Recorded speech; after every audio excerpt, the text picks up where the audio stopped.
हमारे नबी पाक सल्लल्लाहु अलैहि वसल्लम रोज़ दुआ मांगते थे उम्मत की बख्शिश के लिए। तो हुजूर सल्लल्लाहु अलैहि वसल्लम फरमाते हैं, मेरे पास एक फ़रिश्ता आया तो रब्बे करीम ने फरमाया, महबूब दो बातों में से एक इख्तियार कर लो। हुजूर ने पूछा, कौन सी?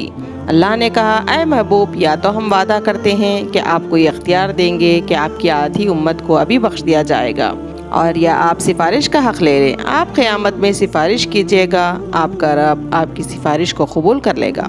ये भी बड़ा ख़ास मौका होगा जब आपके सामने इनकी आधी उम्मत की बख्शिश है या क़यामत में उम्मत के हक़ में सिफारिश का हक़ है। तो रसूल करीम सल्लल्लाहु अलैहि वसल्लम फरमाते हैं, मैंने कहा, नहीं मालिक, आधी उम्मत की बख्शिश नहीं, तो मुझे सिफारिश का हक़ दे दे, फिर रोज़ क़यामत जिसकी मैं सिफारिश करूँगा तो कबूल फरमा ले। फिर पैगाम हक़ आया कि ए अल्लाह के महबूब, जिस तरह आप कहेंगे आपका रब आपको राज़ी कर देगा। सुभान अल्लाह।